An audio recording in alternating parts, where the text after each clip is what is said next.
오늘 우리에게 주신 하나님 말씀은 구약성경 창세기 16장 1절부터 16절까지 말씀입니다. 창세기 16장 1절부터 16절까지 말씀입니다.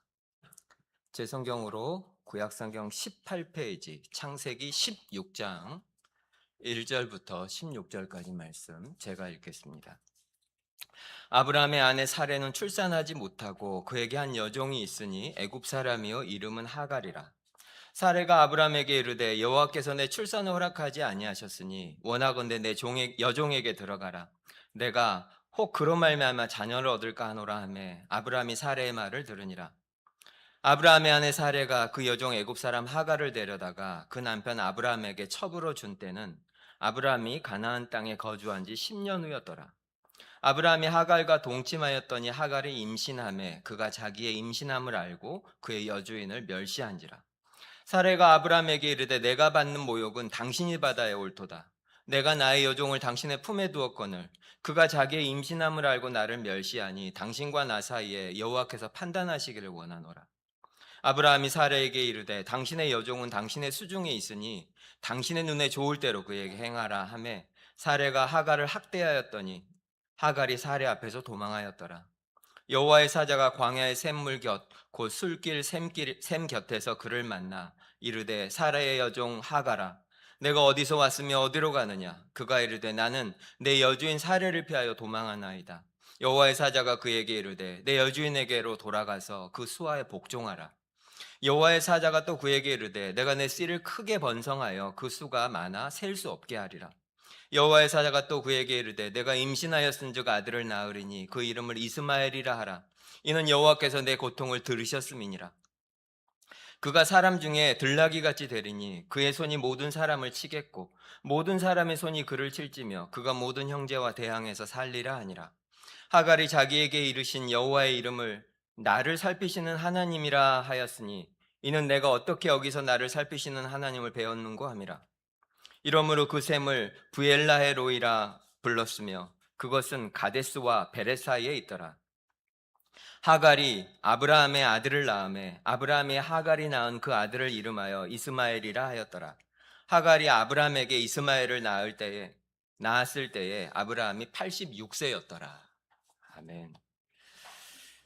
지난주에 우리는 정말 잊을 수 없는 한 밤을 함께 살펴보았습니다. 하나님께서 낙심해 있는 아브라함을 한밤중에 밖으로 데리고 내려가서 하늘에 있는 셀 수 없이 많은 별을 보여주셨고 그것에서 그치는 것이 아니라 그렇게 셀 수 없는 자손을 주시겠다는 약속을 동물을 쪼개고 홀로 거기를 지나심으로 맹세를 하셨습니다. 하나님이 하나님의 생명을 보증으로 그 약속을 하신 거예요.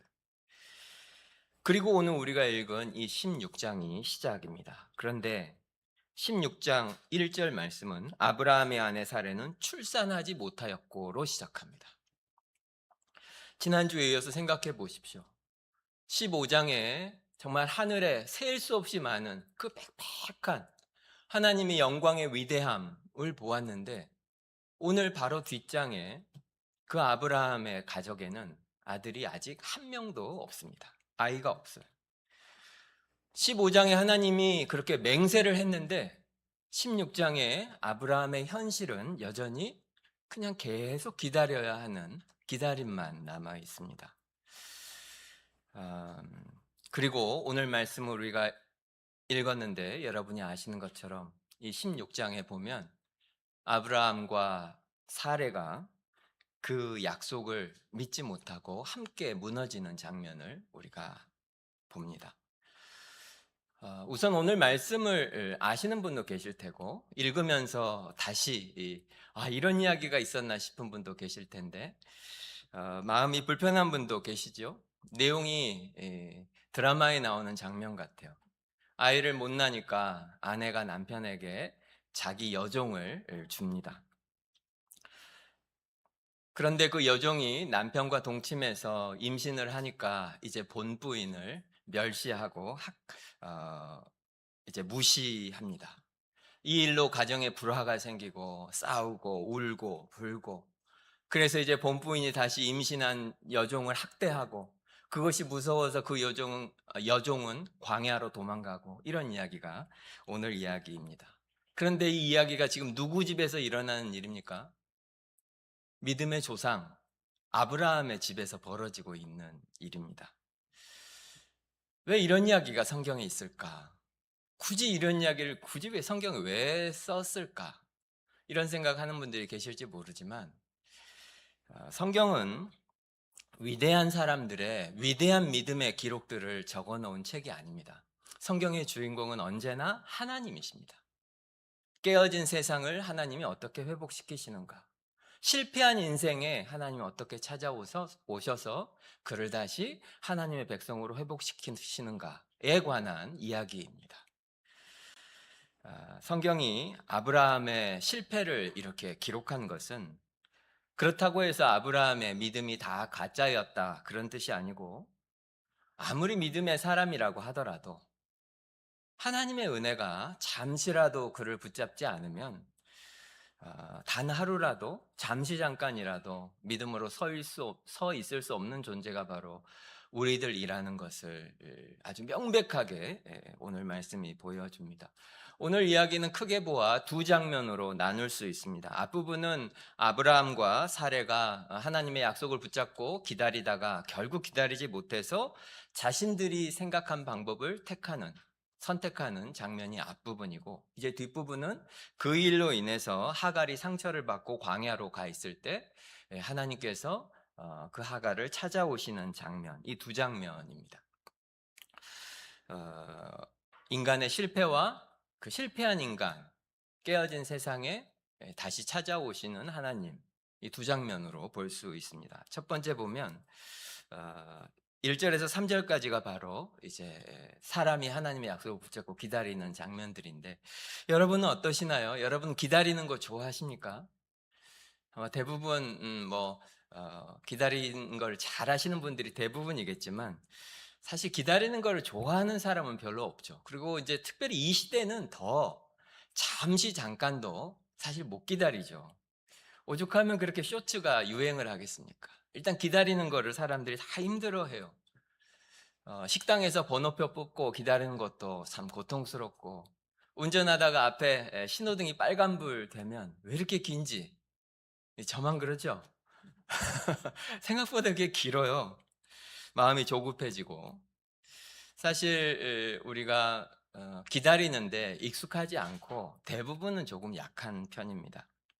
그런데 성경을 보면 우리의 믿음은 이 기다림과 아주 매우 깊이 연결되어 있습니다. 로마서 8장에서 바울은 어떻게 말하냐면, 우리가 소망으로 구원을 얻었음에 보이는 소망이 아니니 보는 것을 누가 바라려? 만일 보지 못하는 것을 바라면 참음으로 기다릴지니라. 우리가 보지 못하는 것을 바라면 우리는 참고 기다려야 합니다. 믿음의 가장 중요한 핵심 중에 하나는 기다림이에요. 모든 믿음은 결국 이 기다림의 시간을 통과하게 되어 있습니다. 그리고 그 기다리는 때에 그 기다림의 과정, 그 시간을 통과하면서 다른 어디에서도 드러나지 않았던 나의 진짜 모습이 드러납니다. 상황이 좋을 때, 일이 잘 될 때, 하나님이 나에게 좋은 것을 막 주실 때가 아니라 오래 참으며 기약이 없이 하나님을 기다려야 되는 그 시간에 진짜 내 신앙이 드러나게 됩니다. 그 시험을 통과하지 않았다면 너무 확신하지 마십시오. 오늘 본문 3절을 한번 보십시오. 아브라함이 가나안 땅에 거주한 지 10년 후였더라. 10년이에요. 이제 아브라함이 85세가 되었어요. 그런데 하나님께서 분명히 지난 15장에서 네 자손이 저 하늘의 별과 같이 많을 것이다 약속해 주지 않으셨습니까? 그냥 말만 한 것이 아니라 그것을 동물을 쪼개서 실제로 맹세까지 하셨어요. 그랬는데 하나님이 약속하셨고 그렇게 맹세까지 했는데 아무 일도 일어나지 않는 거예요. 여러분, 입장을 바꿔서 사례의 마음을 한번 생각해 보십시오. 사례는 어떤 마음일까요? 본인이 본 것도 아니잖아요. 본인이 본 것도 아닌데 남편을 통해서 그 모든 이야기를 들었어요. 하나님이 이렇게 약속하셨고 하나님이 분명히 우리에게 아들을 주실 것이다. 여러분이란데 여보, 걱정 말고 우리 기다려 봅시다. 하나님이 주실 거예요. 그러니 얼마나 기다렸겠습니까? 진짜? 진짜로 그렇게 될까? 혹시나 하는 마음에 이번 달에는 하면서 기다리지 않았겠어요? 기다리다가 실망하고, 기다리다가 실망하고. 그런데 그것을 반복하는 동안 자꾸 나이가 들어가는 거예요. 사례가 지금 몇 살이겠습니까? 75살입니다. 75살 할머니가 아이를 낳는다는 것은 사실 이미 불가능한 일이죠. 근데 하나님이 그런 약속을 하셨고, 하나님이 그런 맹세까지 하셨다니, 믿기로 작정을 했는데 계속 안 되는 거예요. 그러니 마음이 낙심이 되고, 조급해지고, 슬퍼지고, 그렇게 됐죠. 그래서 마침내 사례가 입을 엽니다. 그 2절에 나옵니다. 2절에 보면 여호와께서 내 출산을 허락하지 아니하셨으니 원하건대 내 여종에게 들어가라. 내가 혹 그로 말미암아 자녀를 얻을까 하노라. 이 앞부분을 잘 보십시오. 여호와께서 내 출산을 허락하지 아니하. 사례가 하나님을 다 버리고 완전히 배교를 한 것은 아닙니다. 하나님을 버리고서 하나님의 약속을 다 그냥 안 믿기로 한 것도 아니에요. 문제는 지금 내 눈앞의 현실과 상황을 보니까 이것이 하나님의 뜻이다. 이제 이렇게 결론을 내렸다는 거예요. 10년을 지났는데 하나님이 아이를 주시지 않아요. 남편은 85살, 나는 75살. 어느 모로 보나 더 이상 우리를 통해서 하나님의 아이를 주실 가능성은 없다. 그래서 결론을 내립니다. 하나님이 우리를 통해서 아이를 주시지는 않겠구나. 여러분 어떻게 생각하십니까? 이해가 되지 않습니까? 충분히 납득이 가고 그냥 정상적으로 사고하는 사람이라면 그냥 당연히 내려야 할 그런 결론이에요. 근데 여기에 문제가 있어요. 이것은 현실적인 상황에 대해서 잘 판단한 사람이 내릴 수 있는 그런 결론이긴 하지만 이것은 믿음의 눈은 아니었던 것은 분명합니다.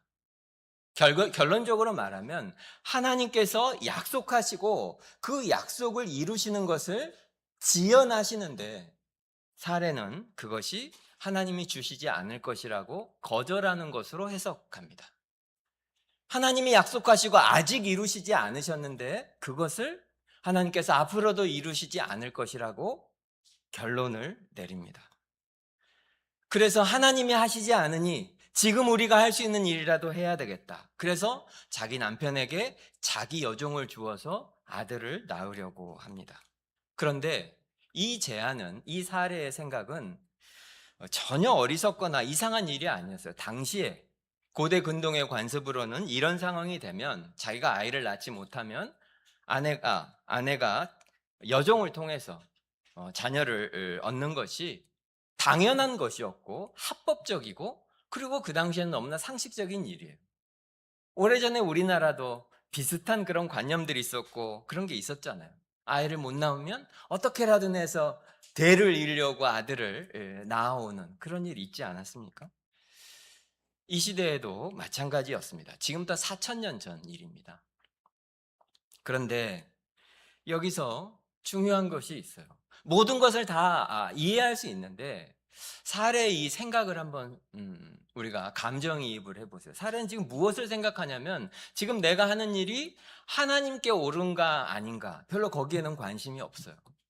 사례에게 지금 중요한 것은 이렇게 해서 이것이 되는가 안 되는가, 이 일이 되느냐 안 되느냐, 사실 이것이 더 관심이 있어요. 이렇게 하는 것이 하나님 보시기에 옳은가, 하나님 뜻이 맞나가 아니라 이렇게 하는 것이 효과가 있는가 없는가, 이렇게 하면 내가 원하는 것을 얻을 수 있는가 없는가, 그것이 사례에게는 중요한 관점이에요. 그리고 이것은 사실 우리랑 크게 다르지 않습니다. 이 시대도 마찬가지죠.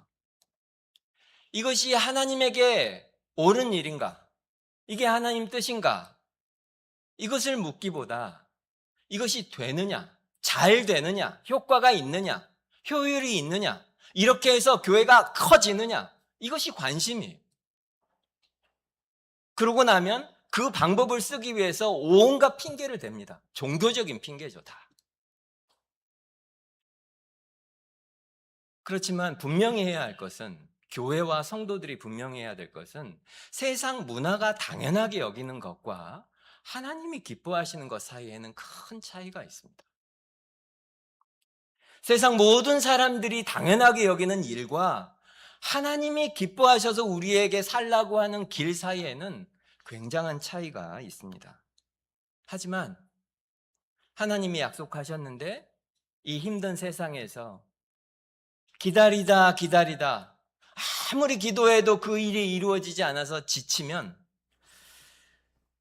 이 하나님이 기뻐하시는 뜻과 세상 문화가 허용하는 이 길 사이에서 그거를 구분할 힘이 점점 약해집니다. 우리가 교회에서 안타깝지만 보게 되죠. 많은 어려움을 겪고 고난을 겪으면서, 제가 직접 들은 이야기인데요. 어떤 집사님이 저에게 이렇게 말씀하셨어요. 하나님도 제가 행복하기를 원치 않으시겠어요? 그렇죠. 하나님도 여러분이 행복하기를 원하시죠. 하지만 하나님의 방식으로, 하나님이 주시는 것으로, 그리고 하나님을 만나야 진짜 행복해지는 거죠.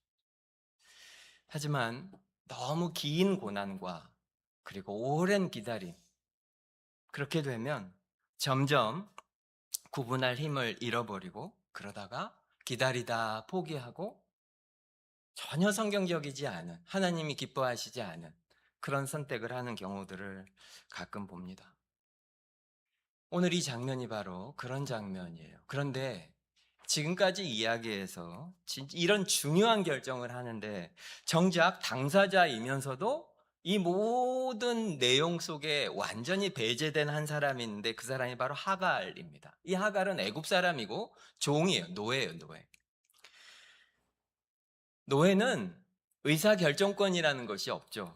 자기 삶에 중요한 일이 있어도 그걸 자기가 결정하지 않습니다. 다 주인이 결정을 하는 거죠. 그래서 이런 일을 지금 계획을 하는데, 내 여종을 당신에게 줘서 당신이 아들을 낳고 그럼 우리가 그 아이로 우리 대를 얻고, 이런 일을 하는데 그 정작 당사자가 되는 하갈에게 아브라함과 사레가 묻지를 않습니다. 물을 필요가 없었던 거예요. 종이니까. 그냥 시키면 시키는 것을 해야 하니까. 우리가 시키면 아들을 낳아줘야 하는 사람이니까. 그게 하갈이에요. 그런데 사례가 왜 이렇게까지 할까요? 지금 하갈이 종이라고 했잖아요. 아무 자기 결정권이 없이 주인이 시키면 시키는 대로 하는 사람이 하갈이라고 그랬는데, 사실 오늘 이야기를 잘 보면 사례도 전혀 자유로운 사람은 아니라는 것을 우리가 알 수 있죠. 사례가 왜 이렇게까지 합니까? 아들을 낳아야 되기 때문에 그래요. 아들을 못 낳으면 사람 취급을 못 받기 때문에 그래요. 누가 그렇게 만듭니까? 세상이 그렇게 만들어요. 이 당시에는 그랬어요. 우리 할머니 권사님들 옛날에 우리나라도 그랬다고 하실지 모르지만 4,000년 전에는 지금보다 훨씬 더 여성들이 대접을 받지 못하던 때였고, 여성들에게 있어서 제일 중요한 역할은 뭐 돈을 버는 일이 아니고 전쟁을 하는 일이 아니고 결혼해서 많은 아이를 낳는 것이 여성들에게 세상이 바라는 일이에요. 그걸 제일 잘하는 사람이 제일 가치 있는 사람이에요. 쓸모 있는 사람이에요. 그런데 아들을 못 낳는 거예요, 사례가. 그러니까 얼마나 삶이 괴롭겠습니까? 그냥 세상 사람들이 손가락질 하는 것 같고 실패한 사람으로 느껴지고 자기는 아무 쓸모없는 사람으로 느껴지는, 감정이입이 요즘 세대는 안 될지 모르지만 4,000년 전에는 그런 시대였습니다. 그러니까 사례의 온통 관심은 단 하나예요. 아들을 낳아야 돼. 무슨 수를 써서든지 아들을 낳아야 돼. 그것이 없으면 나는 끝이야. 무슨 수를 써서든지 아들을 낳아야 돼. 그런 의미에서 사례는 노예였던 거죠.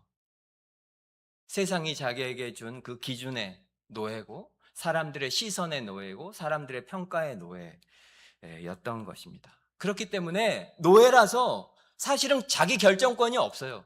그걸 해야 되면 무조건 해야 돼요. 그래서 결정적인 순간이 오니까 하나님의 약속의 말씀을 붙잡는 것이 아니고 그냥 아이를 얻는 것이 훨씬 중요해요.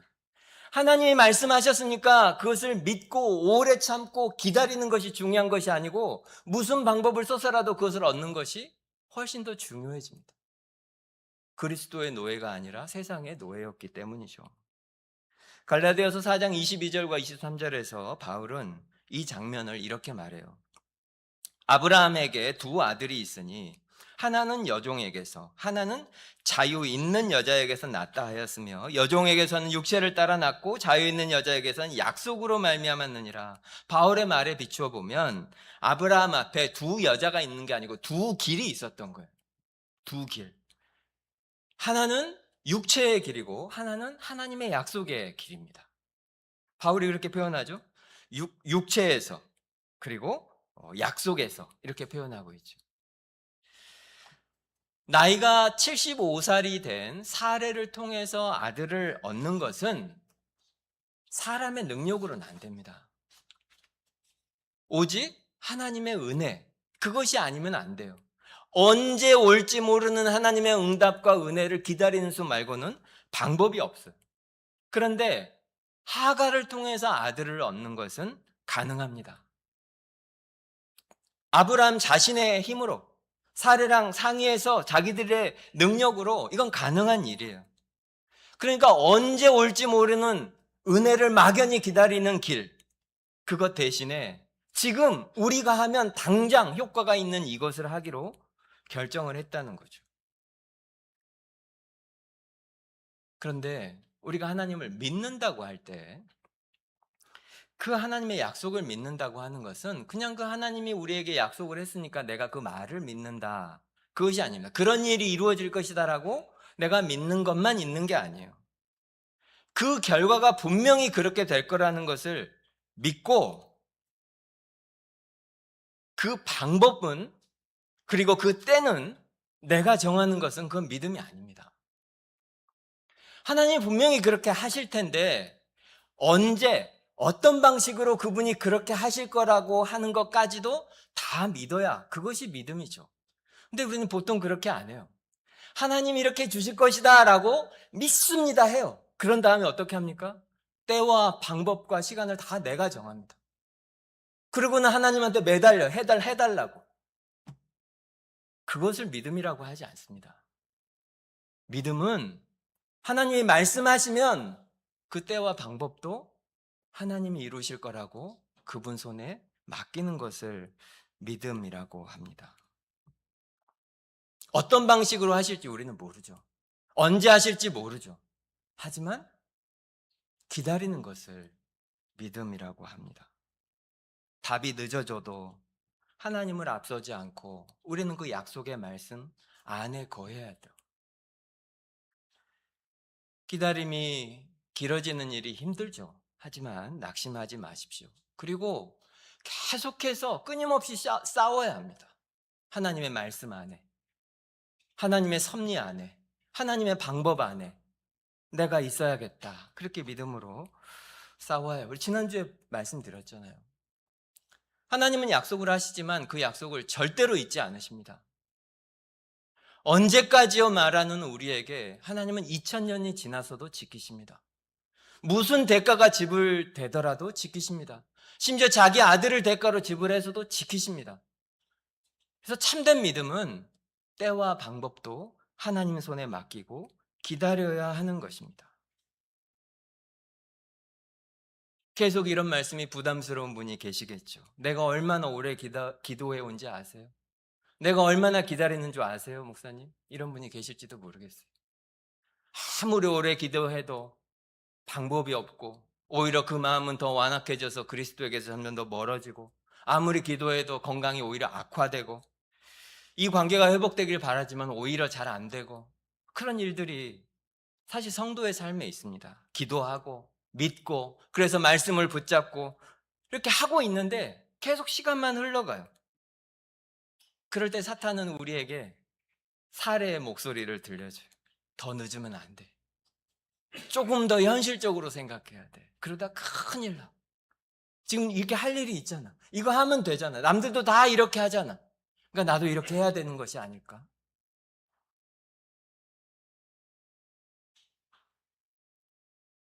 그런데 그런 사례의 말에 아브라함이 어떻게 반응하는지 보십시오. 2절 후반부에 나오죠. 여호와께서 내 출산을 허락하지 않으셨으니 원하건대 내 종에게 들어가라 라고 남편에게 이야기하니까 믿음의 조상 아브라함이 2절 후반부에 뭐라고 하죠? 아브라함이 사라의 말을 들으니라, 이렇게 성경이 표현하고 있습니다.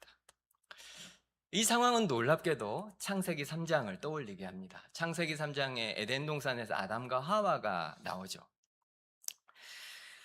나중에 범죄한 아담과 하와를 하나님이 찾아오셔요. 그래서 책망하시면서 3장 17절에 아담에게 이렇게 말씀하셔요. 네가 네 아내의 말을 듣고 내가 먹지 말라 한 나무의 열매를 먹었은즉. 또 오늘 3절 말씀을 한번 보세요. 16장 3절. 아브라함의 아내 사레가 그의 여종 애굽 사람 하가를 데려다가 그 남편 아브라함에게 첩으로 준 때는, 이렇게 표현하죠. 직접 사레가 그 자기 여종을 데려다가 직접 남편한테 주었다는 이야기예요. 이 장면도 마찬가지로 창세기 3장이 떠오르죠. 하와가 그 열매를 따서 남편에게 줍니다. 우선 오해하지 말아야 할 것은 남편이 아내의 말을 듣는 것은 좋은 일입니다. 잘 들어야죠, 우리가 아내의 말을 잘 안 들어서 오히려 문제죠. 하지만 아브라함과 아담의 진짜 문제는 그들에게 이미 먼저 하나님이 말씀을 주셨다는 거예요.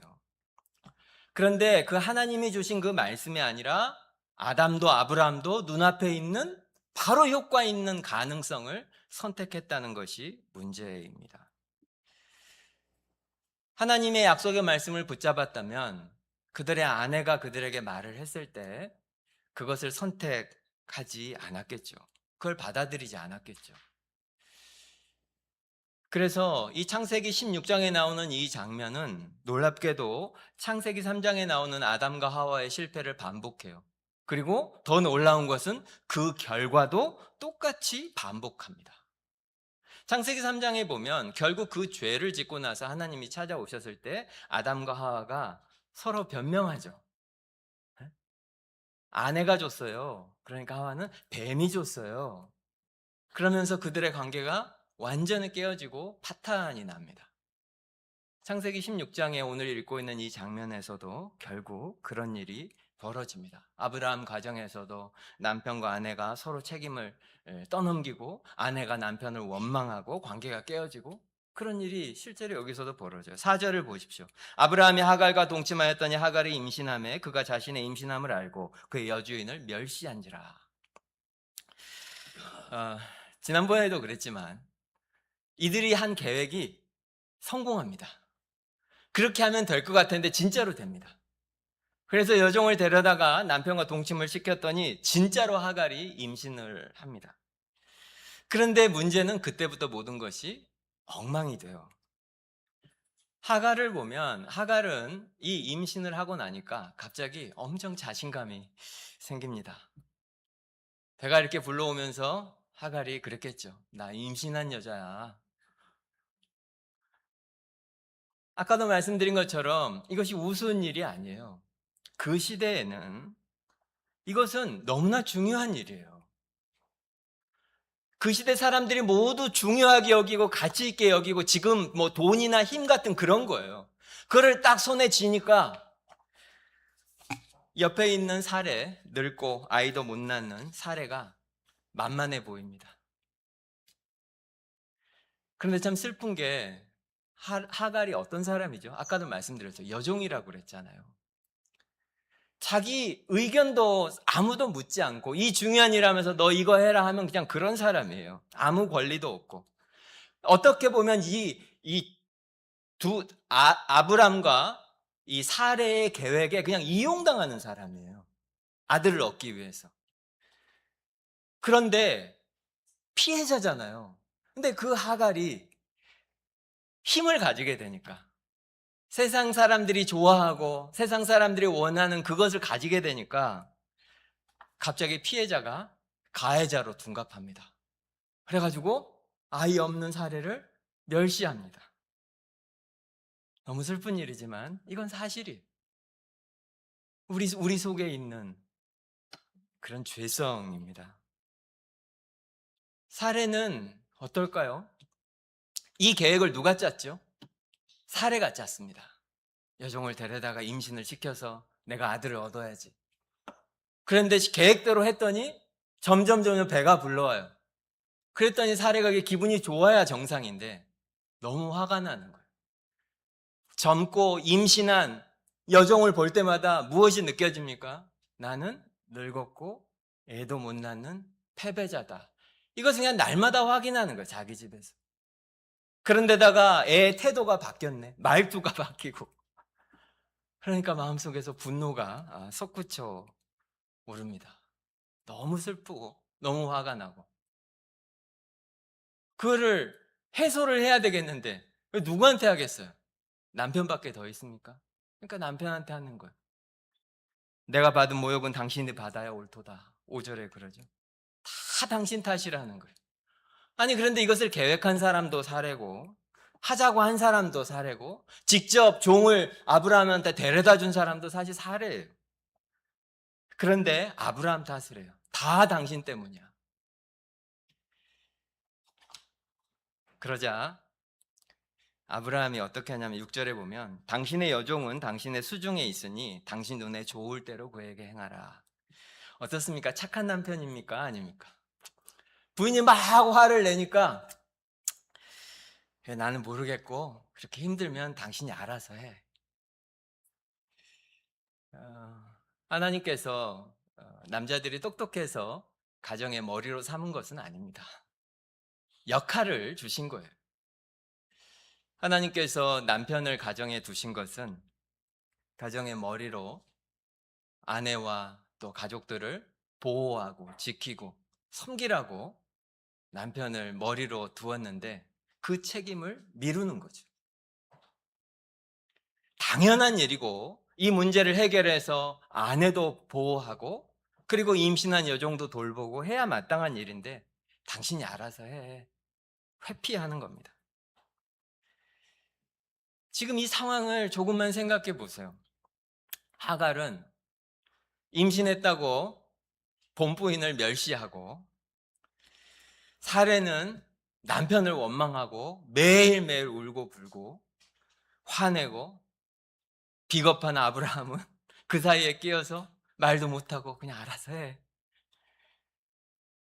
이게 서로 사랑하고 보호하고 지키고 그러라고 하나님의 가정을 주셨는데 서로가 서로를 상처를 주고 서로가 서로에게 책임을 미루고 원망하는 안타깝지만 어쩌면 좀 전형적인 그런 모습이 펼쳐져요. 그런데 이런 상황이 되면 결국 그 대가가 누가 치러져야 이게 정상인데 결국 누가 치릅니까? 세상살이가 다 똑같죠. 제일 약한 사람이 제일 피해를 봅니다. 6절에 보십시오. 사례가 하갈을 학대하였더니 하갈이 그를 피하여 도망하였더라. 이 상황에서 제일 힘없는 사람, 아무 결정권도 없는 이 하갈. 정말 생각해 보세요.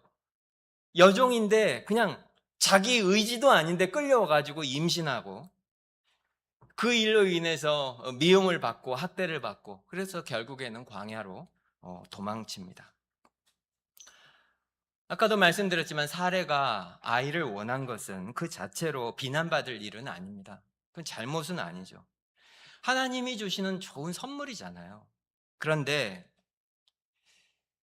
무엇이 문제냐면 사례에게 있어서 이 아이는 그냥 단순히 아이가 아니라 일종의 구원자입니다. 자신의 모든 눈물과 그 비참함과 억울함과 사람들이 날 손가락질 하면서 그 모든 그 수치들을 단 한 번에 바꿔줄 구원자. 그게 아들인 거예요. 사람들이 돈 없다고 멸시하면 돈만 벌어봐라. 돈이 구원자죠. 내가 이런 일 한다고 무시해? 나중에 높은 자리에 올라가면 그 성공이 구원자죠. 사례에게는 아들이 그런 존재였어요. 우리에게 그 무언가가 그렇게까지 내 삶을 바꿔주고 세상이 나를 보는 그 모든 시선을 바꿔주라고 생각하는 것이 있다면 그러면 사실은 그것 때문에 관계가 깨어집니다. 사람들을 이용하기 때문에 그래요. 누구를 만나도 내가 돈을 벌길 원하면 사람을 만날 때 내가 돈 버는데 도움이 될 사람인가 아닌가. 내가 어디 좋은 정치를 하고 싶다. 그럼 만나면 이 사람이 나를 끌어줄 사람인가 아닌가. 그냥 그런 관점에서만 보게 되죠. 그건 자동으로 됩니다. 자동으로. 내가 뭔가를 원하는 것이 있으면 우리는 필연적으로 사람들을 그런 식으로 대하게 됩니다. 목적을 이루는 도구로 사용하게 된다는 거죠. 그리고 그렇게 되면 필연적으로 그렇게 도구가 된 사람은 상처를 받게 돼 있어요. 우리도 그런 것이 있을 수 있죠. 정말 억울한 삶을 내가 살고 있는데 이것을 그냥 일거에 바꿔줄 구원자, 그것이 하나님이 아니라면 우리도 비슷한 일을 하고 있을지 모릅니다. 만약 우리가 그것을 얻으면 자신감이 생겨서 하갈처럼 우리는 다른 사람을 낮춰보면서 교만해지게 될 테고, 반대로 간절히 원하는데 그것을 얻지 못하면 사례처럼 계속 원망하고 그 누군가한테 계속 핑계를 대면서 분노하며 살게 되지 않겠습니까? 그러다가 너무 원하니까 옆에 사람을 이용해서라도 그거를 얻으려고 하죠. 저는 교회를 섬기는 목사로서 항상 스스로를 경계하려고, 바로 이 부분에서 경계하려고 노력합니다. 많은 사람들이 한 영혼 한 영혼을 천하보다 귀하게 여긴다, 이런 표현을 사용하는데 사실 그 일은 그렇게 쉬운 일은 아닙니다.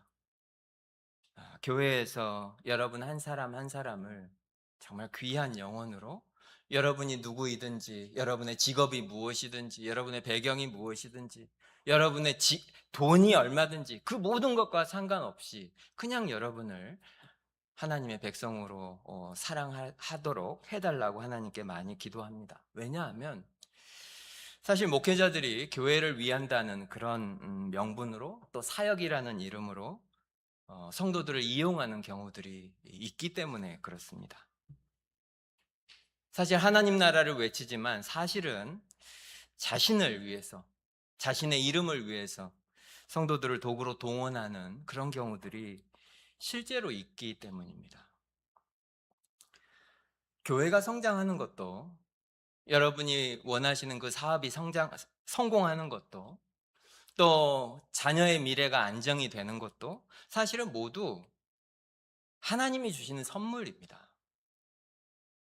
우리가 그것이 내 가장 중요한 목표가 되면 우리는 필연적으로 우리 옆에 있는 사람들을 진심으로 사랑하고 섬기지 못하게 되고, 평가하고 이용하고 도구로 삼게 돼요. 그리고 그것이 바로 안타깝지만 아브라함 가정의 상황입니다. 열등감, 세상에서 받은 그 상처, 그것이 너무 괴로우니까 그냥 무리한 수를 두죠. 여종을 데려다가 남편에게 주고, 그리고 임신하니까 막 오히려 분노가 생기고 그것이 막 폭발해버려요. 그게 사례예요. 가정의 중심으로, 영적인 가장으로, 머리로 아내와 가정을 보호하고 지켜야 되는 사람이 이리저리 끌려다니면서 사실은 아내 뒤에 숨는 비겁한 남편, 그리고 아이 가졌다고 사례를 멸시하고 그러다가 광야로 도망한 여종. 안타깝지만 서로가 서로에게 계속 상처를 주고, 그런데도 사실은 모두 억울해요. 셋 다 억울해요. 자기가 준 상처를 생각하는 게 아니고 지금 나는 너무 억울해요, 이 상황이. 그리고 모두 불행해. 그게 아브라함의 가정의 현재 상태입니다. 그런 상처투성이 사람들 속으로 어떤 일이 일어납니까? 하나님이 오십니다. 그게 7절 말씀, 7절을 보십시오. 여호와의 사자가 광야의 샘물 곁, 곧 솔길 샘 곁에서 그를 만나. 이 장면을 생각해 보면 정말 슬픈 게, 임신한 하갈이 집을 나갔어요. 어떻게 해야 될까요? 임신을 했는데 그게 아브라함의 자녀예요. 아브라함 아이를 임신했어요. 그 여종이 집을 나갔어요. 그럼 찾아야죠, 사람이면. 자기가 못 가니까 종이라도 불러서 어디 있는지 찾아야죠. 먹을 거라도 갖다 주고 최소한 살 길이라도 만들어줘야죠. 그렇게 했는데 못 찾았는지 모르겠지만 어쨌건 성경이 그 말을 하지 않아요. 아브라함이 찾았다, 사레가 찾았다, 성경은 말하지 않습니다. 임신까지 한 여자가 쫓기듯 도망갔는데 아무도 찾지 않고 하나님이 찾아오십니다. 그리고 8절 말씀이 참 놀라운데요. 8절 말씀을 보십시오. 그 여호와의 사자가 찾아와서 이르되 사레의 여종 하가라, 이렇게 부르죠. 이 부르심이 특별합니다.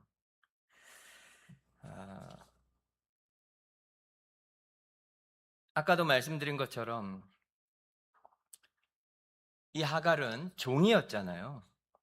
그래서 실제로 아브라함과 이 사레의 대화 중에 그 어디에도 하갈을 부르는 장면은 없습니다. 왜냐하면 이 하갈은 그 집에서 이름이 필요한 존재가 아니기 때문에 그래요. 실제로 자기들끼리 대화할 때 내가 하갈을 줄 테니 이렇게 말하지 않잖아요. 내 여종을 주지 이렇게 표현하잖아요. 이 하갈이라는 존재는 집에서 그냥 사레의 여종이고 아브라함이 부를 때도 아내의 여종이에요. 이름이 필요한 존재도 아니고 불리지도 않고 그런 존재예요. 그런데 하나님이 부르시죠. 하갈아. 성경에서는 처음으로 그 누군가가 이 여자의 이름을 불러주는 장면입니다. 그리고 묻죠. 8절에 네가 어디서 왔고 어디로 가냐. 하나님이 이걸 모르실까요? 하나님인데 어떻게 몰라요? 당연히 알죠. 근데 하나님이 하갈에게 말할 기회를 주시는 거예요. 한마디로 말해서 그 억울한 심정을 이렇게 말할 기회를 하나님이 주시는 거예요. 아까도 말씀드렸지만 이 모든 일을 하면서 아브람도 사라도 이 하갈한테 힘들지만 네가 좀 해봐라, 어떠냐, 이런 이야기에 물지를 않아요. 그냥 자기들이 결정하고 해라 라고 하면 그런 존재였던 거죠. 이 사람의 의견이 중요하지도 않은 그런 존재였다는 거죠. 심지어 임신을 시키는데 그것도 묻지 않아요.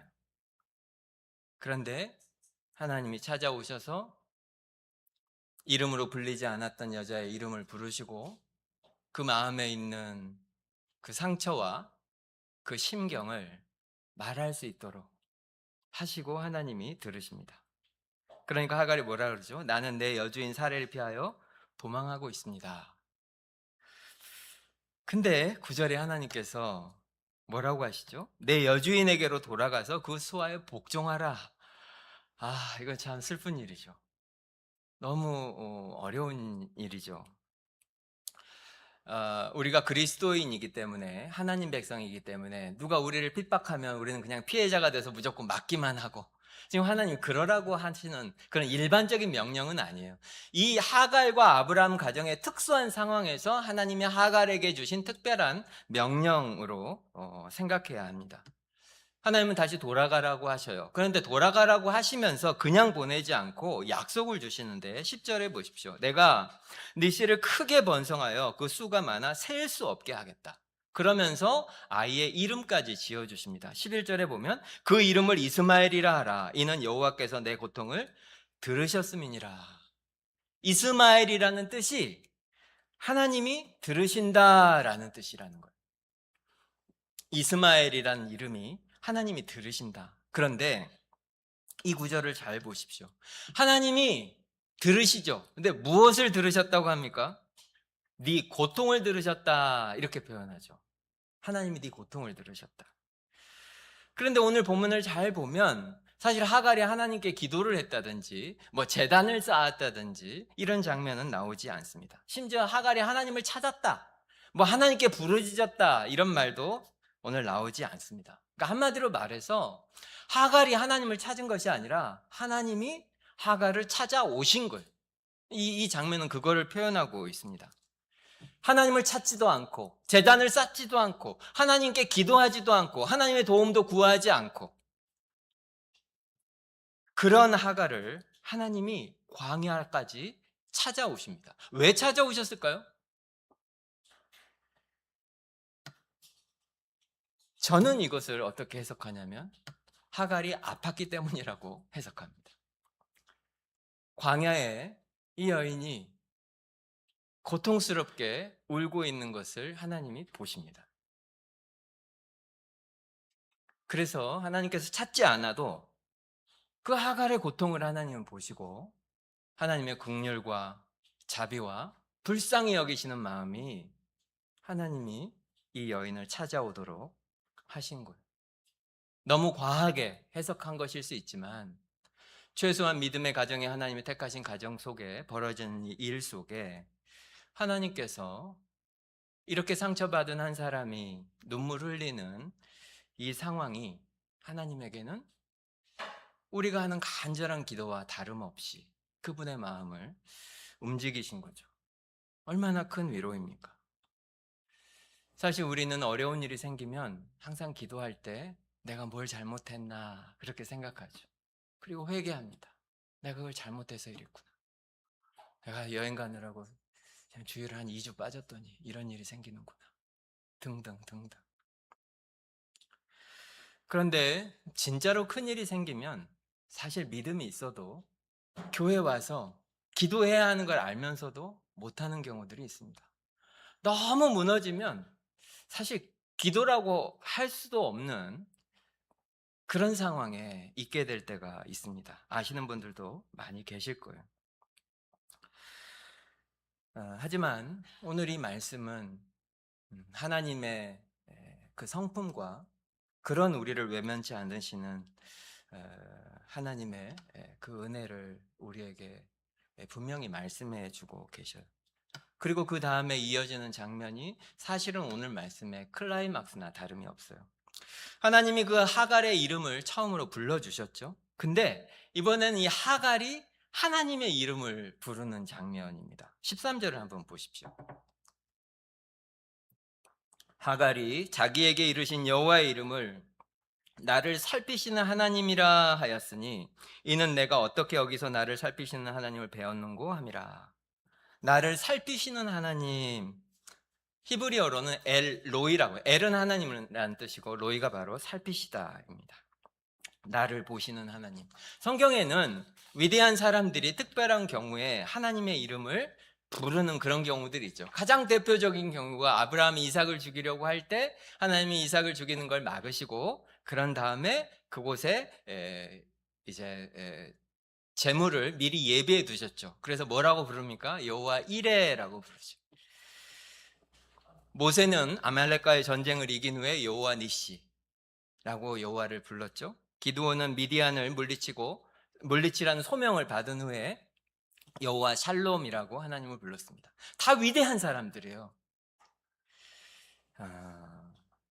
그런데 이 하갈은 다르죠.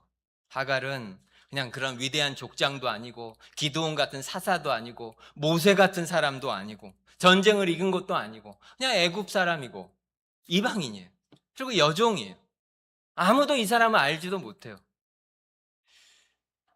그런데 그 입을 통해서 여호와의 이름을 하나님이 말씀하게 하셔요. 나를 살피신다. 나를 보신다. 하나님이 나를 보신다. 이건 그냥 하나님 이제 살았다. 하나님이 나를 보니까 살았다. 이게 아니고 나 같은 사람조차도 하나님이 보시는구나. 여기에 광야에 나 홀로 있고 내가 하나님을 위해서 우리 주인처럼 무슨 제단을 쌓고 믿음의 순종을 한 것도 아니지만 하나님이 나를 아시는구나. 그런 고백이죠. 엘로이. 사람들에게 이용당하고 학대당하고 그리고 사실 지금도 무슨 믿음의 결단을 하고 지금 여기 온 것도 아니에요. 그냥 상황이 힘드니까 피해온 것뿐이에요. 거기서 기도를 한 것도 아니에요. 근데 하나님이 나를 보신다. 하나님은 그런 분이시다. 라는 고백을 오늘 하갈이 하고 있습니다. 얼마나 큰 은혜입니까? 하갈의 이 고백이. 아브라함과 사레는 하나님의 위대한 약속을 받았어요. 하지만 끝까지 기다리는데 결국에는 실패했습니다.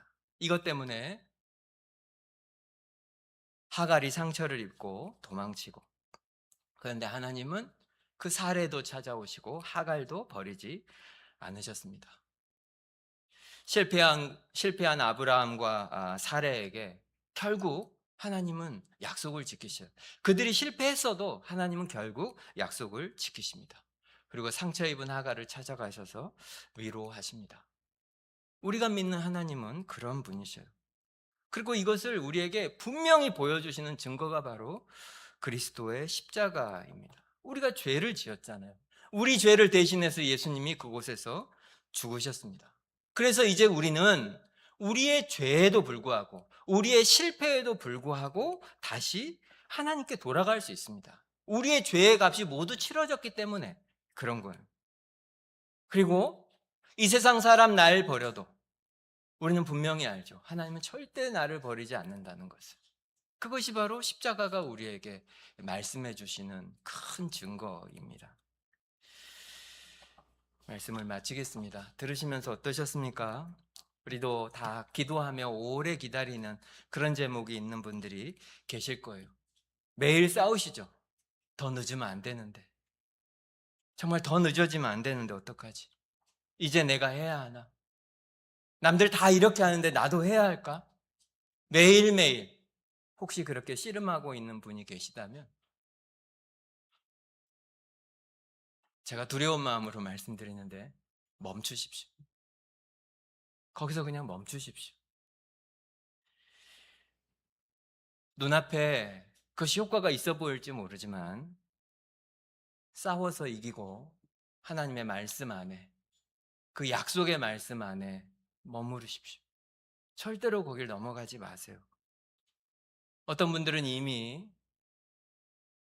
하나님이 기뻐하시지 않는 혹은 내 방법을 써서 했다가 이러한저런 어려움을 겪고 계신 분이 혹시 있거나 혹은 그 일로 누군가에게 상처를 주고 관계가 깨어진 분이 계시다면 하나님께 고백하고 용서를 구하시고 바로 잡으면 됩니다. 하나님은 항상 우리에게 그렇게 할 수 있도록 도와주시는 분이십니다.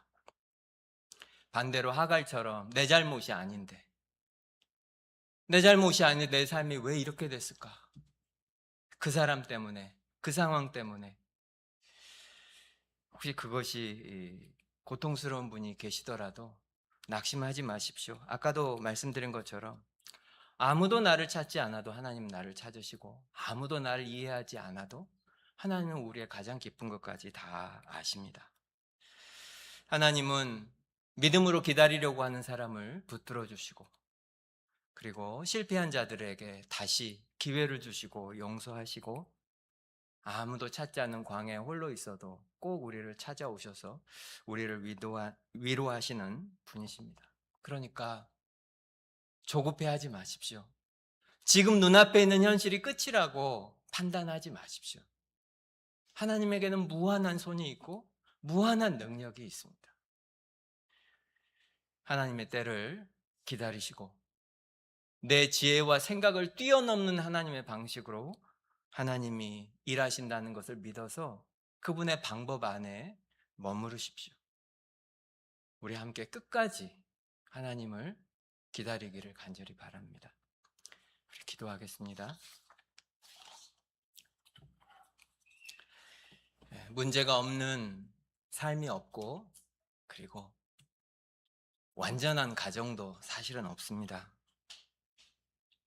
오래 기도하는 것들이 있으시죠. 가족의 영혼을 위해서 기도하는 분도 계실 것이고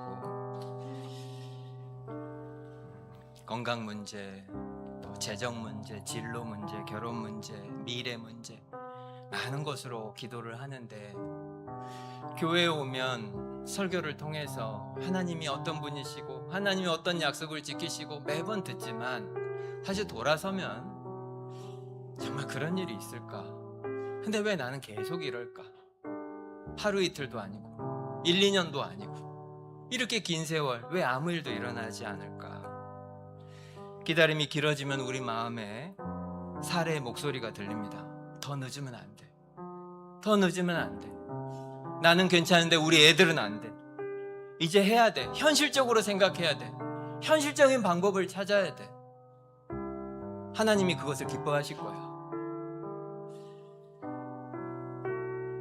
결과는 하나님을 기대한다고 하면서도 사실은 내가 방법을 찾고 내가 때를 정하는 그런 불신앙을 우리는 살면서 자주 합니다. 그러나 오늘 말씀은 하나님을 믿는 것은 때와 방법까지 하나님 손에 다 맡기는 것입니다. 그 약속은 분명히 이루어질 텐데 우리가 답이 늦어도 하나님 말씀에 그 바깥으로 나가지 않는 믿음을 허락해 주십시오. 낙심하지 않게 해 주십시오. 지금 눈앞에 있는 방법이 확실해 보여도 하나님을 앞서지 않게 해 주십시오. 하나님 손에 다 맡겨드리니 우리의 삶에 은혜를 베풀어 주십시오. 우리 함께 기도하겠습니다. 하나님, 우리가 주를 부릅니다. 우리의 조급함이